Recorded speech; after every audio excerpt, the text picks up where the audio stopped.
After the Japan-Korea Treaty of 1910, Japan tried to justify the forced annexation and display progress in Korea by hosting all-Korea bicycle races in Yongsan.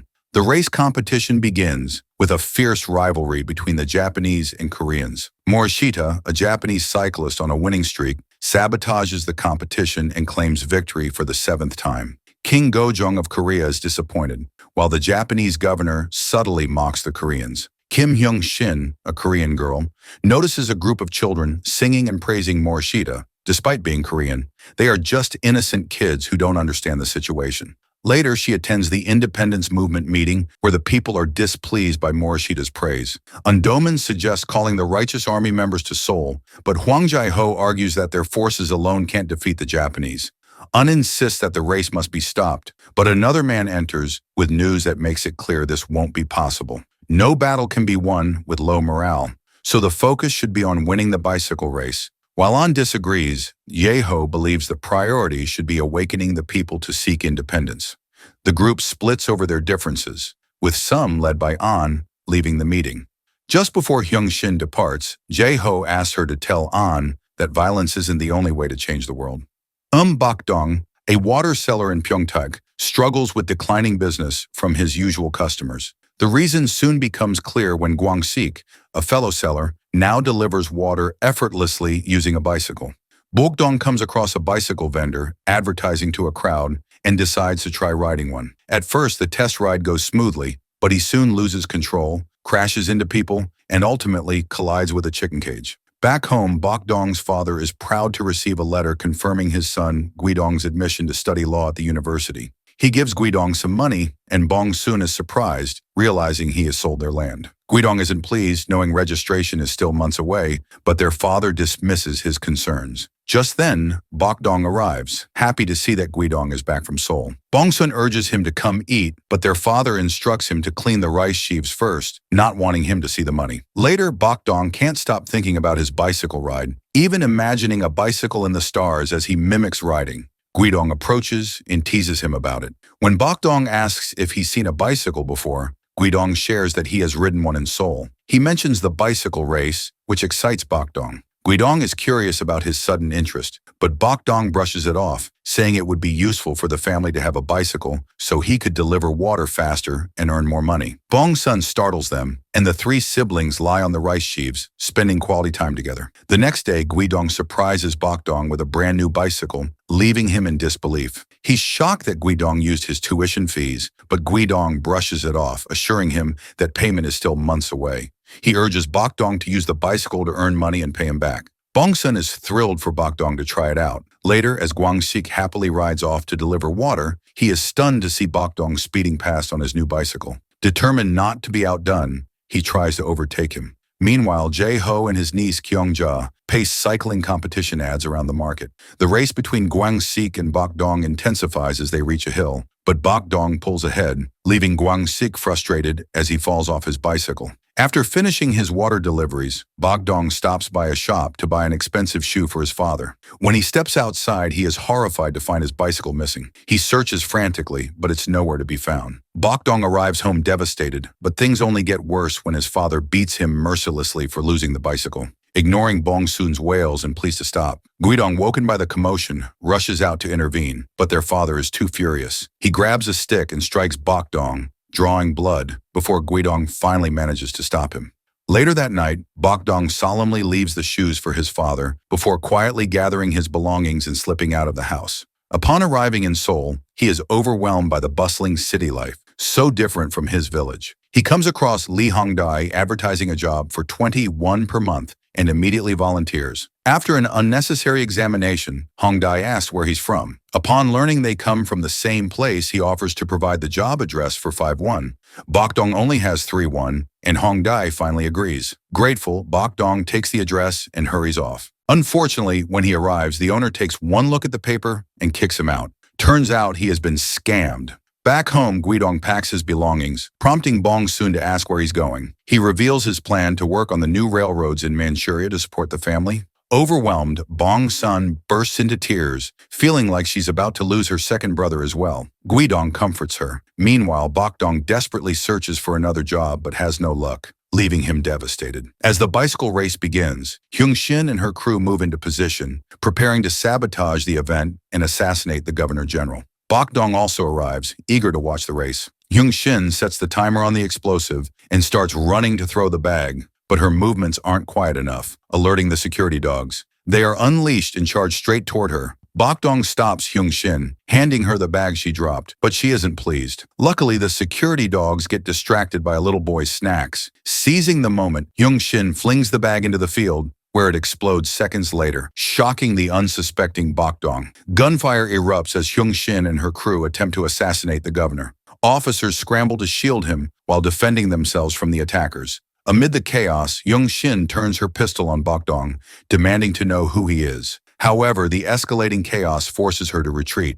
The crowd panics, rushing for shelter. Jin-kyu, one of the attackers, is captured, but Hyung-shin manages to escape. After the unsettling event, Bok-dong is exhausted, but when he spots one of Jae-ho's ads offering 101 to the race winner, his energy returns instantly. At the field, Jae-ho is disappointed with the cyclists who have responded to the ad. Bok-dong rushes in, and Kyung-ja, amused by his politeness when he calls her miss, directs him to register, letting him bypass the line. As the race is about to begin, Bok-dong spots Hong-dae and immediately demands his money back. Hong-dae shoves Bok-dong down just as the race begins, but Bok-dong refuses to give up. He pedals hard, determined to catch up while shouting for his money. The two end up leading the race, and Jae-ho sees potential in them. They cross the finish line together, passing the test, but soon get into a fight. Later that night, they formally introduce themselves to the group. Jae-ho encourages the senior cyclists to welcome them. While serving food, Kyung-ja, who naturally likes Bok-dong, gives him a generous portion. When it's Hong-dae's turn, she spitefully gives him almost nothing. Meanwhile, in a holding cell, Jin-kyu has been stripped and tortured. Officer Sakamoto interrogates him relentlessly. That night, Hyung-shin visits Jae-ho in his office, and he offers her a place in his company, wanting to keep her safe. She politely declines, appreciating his efforts in training cyclists, but believing that alone won't change the country. Before she leaves, Jae-ho gives Hyung-shin some money, urging her to stay safe. Later that night, Bok-dong steps outside to relieve himself and spots Hyung-shin in the darkness. Mistaking her for a thief, he immediately gives chase. When he finally catches her, his hand accidentally lands on her chest, earning him a sharp slap. Recognizing each other from earlier, Hyung-shin follows up with a kick to his groin before dashing off, leaving him in pain. The next morning, Sakamoto and his men track down another attacker at his shop. Though he attempts to flee, they shoot him in the street, and Sakamoto finishes him off. Their next target is Hyung-shin. She spots them in time and quickly hides to avoid capture. The soldiers raid her hideout but find it empty. Meanwhile, she sneaks into a vehicle and sits beside An. She tells him she's seen their wanted posters, and he reveals that Sakamoto is leading the hunt, an irony given that he is a Korean working for the Japanese. Hyung-shin hands An the money Jae-ho gave her, and in return, he quickly passes her a small wrapped bundle. Before he leaves, she asks if he's all right, but he only smiles before stepping out of the vehicle. When she unwraps the package, she finds food inside. Touched by An's quiet care, she begins eating, tearing up. During training, Jae-ho notices Bok-dong's progress, though he still needs more strength. Their session is suddenly interrupted by Japanese soldiers. Jae-ho rushes over to speak with the officer, introducing himself and explaining that he has permission to use the area. However, the officer responds by slapping him. As he raises his hand for a second strike, Jae-ho catches his wrist, stopping him. Colonel Masao intervenes, halting the confrontation. He belittles Jae-ho and his team, scoffing that Koreans could never defeat Japan in cycling before leaving with his men. Later that night, after Jae-ho checks in on the trainees, Hong-dae quietly wakes Bok-dong and urges him to follow him. Hong-dae and Bok-dong each take a bicycle and ride off. They arrive at an unofficial racing event where Hong-dae eagerly places a bid. The winner of the race will take home prize money. Bok-dong is interested and Hong-dae registers them. Unbeknownst to them, their senior, Byun-chol, spots them. As the race begins, Bok-dong quickly takes the lead. However, Jae-ho suddenly appears, startling him. In his panic, he swerves and crashes to the ground. It seems he's gotten in trouble. The next morning, Bok-dong kneels outside after being thrown out. Jae-ho arrives with the other cyclists, unimpressed to still see him there. He orders the men to remove him, but Bok-dong bursts into tears, begging for forgiveness. Jae-ho relents but punishes him by making him train with a bicycle that has no seat, strengthening his endurance. Meanwhile, Hyung-shin walks through the streets, reflecting on An's words about Japanese looting as she sees hungry Koreans begging for food. That evening, Kyung-ja notices Bok-dong struggling as he pushes the mill in pain and confronts Jae-ho. He explains that the punishment is actually training. Building upper body strength is crucial for surviving the race. Meanwhile, Sakamoto receives a report on An and Hyunshin's disappearance. He reviews the Koreans' previous targets and declares that the bicycle seller will be next. The next day, Hyunshin and An arrive at the Oriental Colonial Company in disguise, pretending they want to entrust acres of land, though their real motive lies elsewhere. At the training grounds, Jae-ho announces that Byun-chol will represent their team in the race, earning cheers from the group. He then shocks everyone by adding Bogdong to the lineup. Looks like Bogdong has secured his spot. Later, Jae-ho hands Bogdong his uniform, advising him to give his best now that he's an official cyclist. Filled with gratitude, Bogdong promises to become the best. Just then, the door suddenly falls, revealing Kyung-ja, who has been eavesdropping. On the day of the race, the cyclists come out with their bikes as the commentator announces their names. A general questions whether the race should be canceled due to the recent attack, but the governor remains unconcerned. As the race begins, the governor and his associates mock King Gojong, confident that the Japanese will win. Well, who knows what might happen. Morishita takes the lead, with Bogdong and Byun-cheol quickly catching up. Meanwhile, Hyunshin prepares for another attack,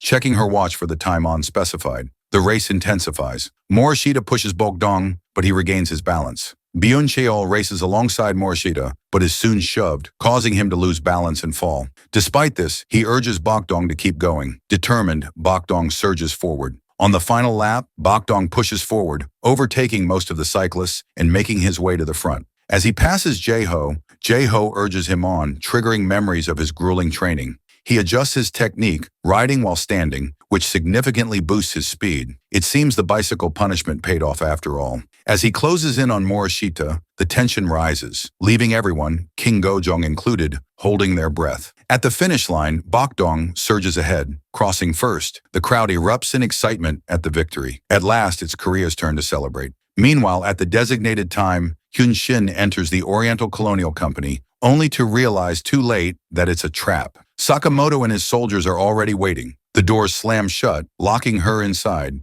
and countless weapons are aimed at her. Refusing to surrender, Hyunshin fires her pistol and dashes for cover. A fierce gunfight erupts as she returns fire from her hiding spot. Just as the battle intensifies, a truck crashes into the building, and An opens fire with a machine gun, cutting down many soldiers. But Sakamoto refuses to back down. An provides cover for Hyunshin, but just as she reaches the gate, a bullet strikes her leg, causing her to stumble. Alarmed, An rushes to help her while continuing to fire. As they attempt to escape, Sakamoto lands a fatal shot on An, leaving Hyunshin in shock. Summoning his last strength, An takes down more soldiers before being struck multiple times, ending his life. When the gunfire ceases, Sakamoto and his men move in to confirm the kill, only to find the area empty and just a trail of blood remains. Later that evening, a grand feast is held at the company to celebrate Bogdong's victory. Reporters crowd around him, snapping photos and asking questions until Kyung-ja urges them all to eat. Bogdong gives special thanks to Byun-chol, who jokingly tells him to sit tight because he'll be the one to win next time. Just then, palace representatives arrive, bearing gifts from King Gojong. The gesture sparks cheers of joy from everyone. As the celebration winds down, Bogdong sits outside, gazing at the stars. Jae-ho joins him, and Bogdong admits that he misses his family. Jae-ho reassures him, saying he can visit after the next race and that his father would be incredibly proud. This brings a smile to Bogdong's face. Their conversation is interrupted by a knock at the door. When Bogdong answers, he finds Hyunshin, weak, covered in blood as she collapses into his arms, which alarms Jae-ho. The next day, Hyunshin is tended to, while Jae-ho receives news of An's death, leaving him deeply emotional. Over a meal, the cyclists discuss Hyunshin's role as an independence fighter, but Byun-chol firmly warns them never to speak of it. They may not fight with weapons, but they fight with their bicycles. In the races that follow, Bogdong continues to win, growing stronger and overcoming obstacles set by the Japanese. His fame spreads, and soon, the news carries his name and story far and wide. In Manchuria, Guidong, now working on the railway, is shown a newspaper featuring Bogdong's story. Excited, he beams with pride, but the Japanese overseer disapproves of the distraction and violently throws him to the ground. Meanwhile, Hyunshin has recovered, but a nightmare of being shot startles her awake. She steps outside, where the sound of children singing praises for An and Bogdong brings a smile to her face. Later, Bogdong sneaks a peek into her room, hoping to catch a glimpse of her. He is startled when he finds her standing right behind him and hurriedly pretends to search for a wheel, making Hyunshin laugh. They take a stroll together and come across children at the bridge, singing Bokdong's praises, which leaves him shy and flustered.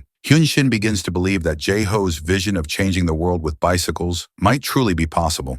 She asks Bokdong to promise that he will keep winning for the children's sake. He agrees without hesitation. Meanwhile, the governor and his generals hold a meeting to discuss Bokdong's string of victories. Determined to act, the governor instructs his right-hand woman, Mickey, to contact Katsura, the general overseeing the workers in Manchuria. A bicycle race is held with the promise that the winner will be allowed to go home. Hearing this, Guidong eagerly joins. However, the race turns into a massacre when Katsura begins shooting the men like rabbits. Just as Guidong and his friend reach the finish line, Guidong is tragically shot down. Days later, Hyun-shin returns to her mission as an independence fighter, leaving Jae-ho a letter thanking him for everything he has done. Her next target is the bicycle shop owner, but he spots her in a mirror and immediately flees. Hyun-shin gives chase, while Jae-ho and Bokdong set out on their bicycles to find her. The shop owner slips into a theater through the back entrance, with Hyun-shin close behind. A fierce fight breaks out between them, each struggling for dominance. Hyun-shin gains the upper hand, wrapping a theater rope around his neck in an attempt to strangle him.